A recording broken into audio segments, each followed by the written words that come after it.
I think a lot of us, when we become entrepreneurs, we don't know what we're getting ourselves into. Maybe you're thinking, owning your own business sounds great, but what are the disadvantages of entrepreneurship? In this video, I'm gonna let the cat out of the bag about the ugly hidden truths about entrepreneurship that no one likes to talk about in public. So stick around.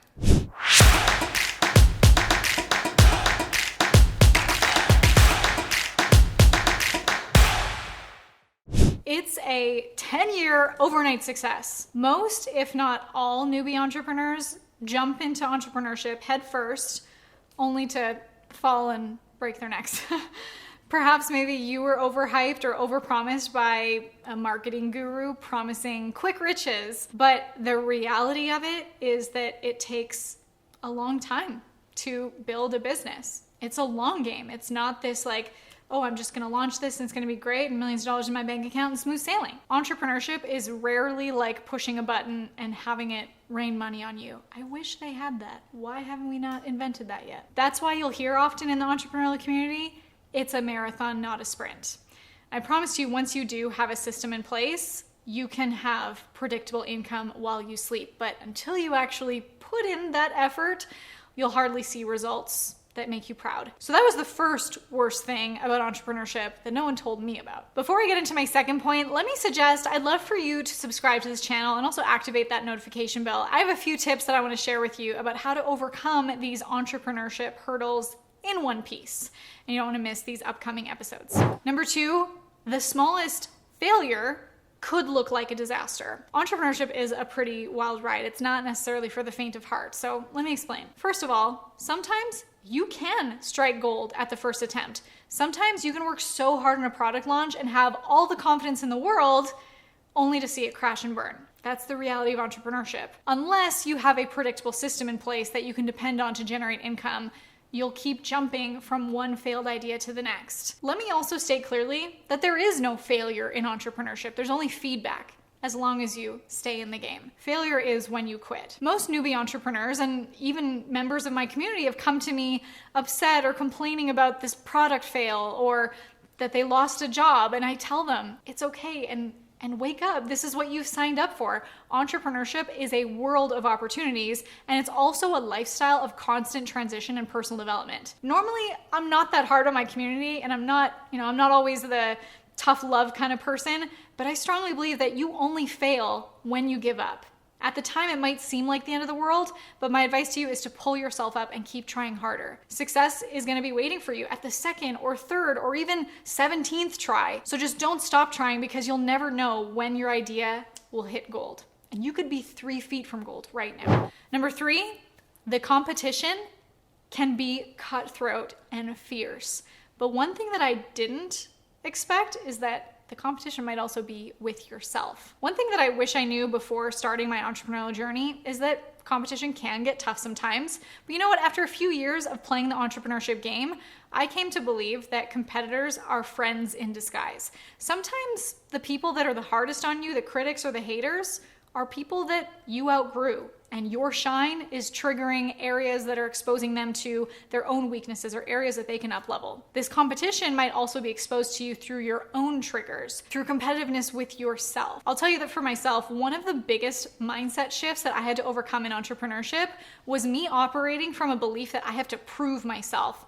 And this comes from old childhood beliefs that I took on where, I wanted that audience that was going to cheer louder when I win, and I wanted to be able to show, the mean girls that wouldn't let me sit at their lunch table that I would be better than them one day. In a way, that serves us to a point. I really believe that all entrepreneurs start their business from some place of proving themselves to whatever that might be for you.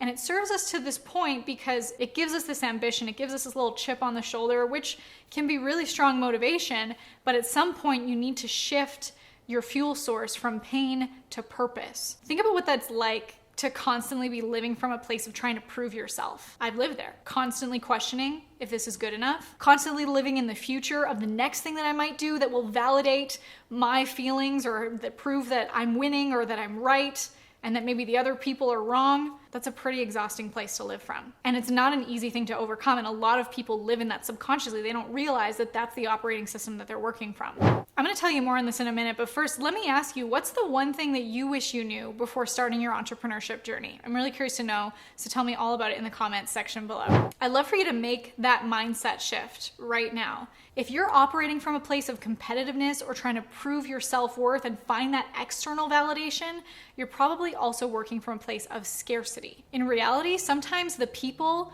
that you think you're competing with might actually be your best mentors or your lessons or your opportunities. And maybe those limiting beliefs or those memories that might haunt you or the things that are driving you could be an opportunity to give more love and attention to, for you to find the next mindset belief that's going to get you to that next level. Instead of trying to do the things to get you to the next level, it's about who you need to be to overcome this mindset block. So if you're watching me with your full attention right now, I want you to make a decision right now to shift that scarcity, that competitiveness, that proving yourself, into an abundance mindset, knowing that there's enough customers, enough clients, enough buyers in this world. There's enough value intrinsically already in you to provide the transformation that people need. And there's enough money, there's enough everything. And if you truly believe that, you'll begin to see real opportunities popping up all around you. If someone is actively and undeniably trying to undermine you, leave them. It reminds me of how like a victim of a vampire would act. The vampire might be feeding onto the victim's blood. So instead of walking away, the victim produces more blood to sustain this predatory relationship. When you enter entrepreneurship with a scarcity mindset, you're like this victim that needs to like make more blood to feed the competition and sustain yourself. If somebody's acting like this vampire in your life, walk away. I'm not really into that kind of horror stuff, but I just want to illustrate the point that this mindset can be poisonous to your success as an entrepreneur. I'm so grateful that I had mentors and therapy and personal development that showed me where I was operating from this competitive operating system, and that I had this subconscious wiring that I needed to prove myself. But I can shake hands with the past and be grateful for that, for bringing me to where I am today, and then move on with a new purpose. Next, there's no one size fits all. This is almost like a mantra for me, and you'll hear me talk about it over and over. I even talk about it in our high ticket training program. There is no one size fits all, since people aren't copies of each other. You have a unique personality. You're different. You have opinions and hopes and dreams. There is no one in this world with identical personality. You also do things your way. Entrepreneurship is the only way to make money, by being yourself. So why believe you should do it in this way or the other? Do it your way. Not my way, not someone else's way, your way. And that's not always easy. Being your true, authentic self isn't always easy. Fear of acting like a fool, fear of looking ignorant, fear of appearing wrong, fear of what others think or say, your self-doubt, all of these combined can pull you and keep you down if you're not careful. The worst thing you could do is try to escape by following some ready-made programs by fake guru mentors. It's because they weren't made with you in mind. I teach people to be themselves and make money while doing it. I teach people how to do what's comfortable without compromising who they are. For example, if you don't like Instagram stories, find something else. Do a podcast, do a blog, do a YouTube channel. There are so many ways to tell your story, but you have to find the courage to tell them in the first place. Your story can be the thing that ascends leads all the way from hello to high ticket. And I want to share with you, I want to give you that leap. So I want to give you access to my highest performing, most revenue generating campaigns that you can plug and play into your business and your YouTube channel to maximize lead generation. If you click on the link in the video description below, you can attend my next free private training where I'll be showing you exactly how to ascend leads from hello to high ticket. That's why you'll often hear in the entrepreneurial community, it's not a marathon, it's a marathon, not a sprint.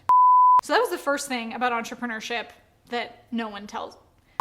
About how to overcome these entrepreneurship hurdles, oh shoot. So just don't stop trying, because you'll never know what idea. One thing that I wish I knew before embarking on my entrepreneurial,